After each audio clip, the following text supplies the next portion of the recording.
Martin Snyder is the author of the novel Shelf Life. It's a Jewish American family saga about the rise of its fashion retailing empire and how it splits and ultimately devastates the family. Kind of sounds similar to some real life things we've heard about before in the fashion world. So thank you so much for joining us, Martin. Well, thank you for having me. Of course. And so this is really interesting. You've had a long career as a retail executive. Then you went to corporate America, taught business school. And then after that, at 80 years old, you decided to write a novel. How did that all come to be? Well, if I could be perfectly frank, my golf game went to hell, uh, and I decided I had to find something to fill my time, and I had enjoyed writing. I had written a nonfiction book in 2007, and I said, let's tell the story of retailing in the last half of the 20th century, but do it through the eyes of a family rather than as a kind of textbook on retailing, on history of retailing. And so I thought the combination was a workable one, and evidently it worked for House of Gucci, and in some respects worked for Succession as well, where you have great wealth, you have a family struggling with the direction of the family as well as the business and the conflicts that arise from that. So once I got on the path, the book kind of wrote itself.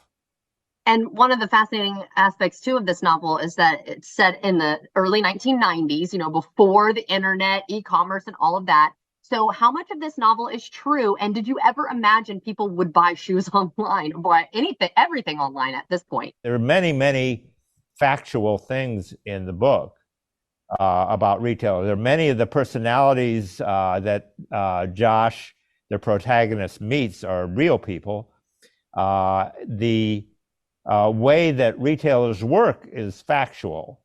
The anthropologies of the world, the Gaps of the world, J. Crews, and others work in a way very similar to the way Fratelli Massimo, the fictional chain, is portrayed. So a person can learn a lot about how knockoffs are made in Asia, how markups work, how retailers make money, how they promote, and how they try to entice the customer into buying. So those are factual, true things. And no, I can't imagine. I could never have imagined a time when people would actually buy, of all things, shoes on the internet. And Zappos was to prove me wrong in my predictions that it would never work. So yeah, I'm kind of shocked that people will buy clothing and shoes on the internet. I always thought it would be confined to things like electronics or books or CDs, but that shows you I'm not a visionary. That's okay, though. You're still entertaining us and delighting us with your wisdom and your words. So, because this is a family saga, reads a little bit like a thriller, I could see this becoming a movie. Is that in the works at all, or streaming series, anything like that? Well, interest has been expressed. I was in Los Angeles in March, and a couple people approached me about it, and I've been in contact with people, but I would say it's early days. I think it does work well as kind of a mini series.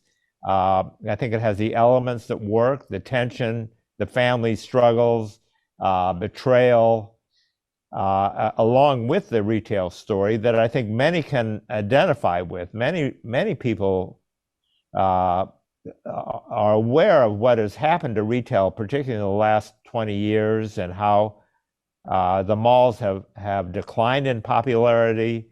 The internet has taken a tremendous market share.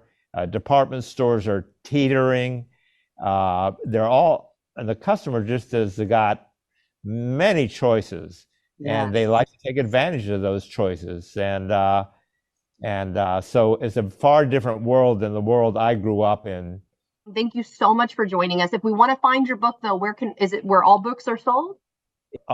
No, only great books are sold. Oh, there you go.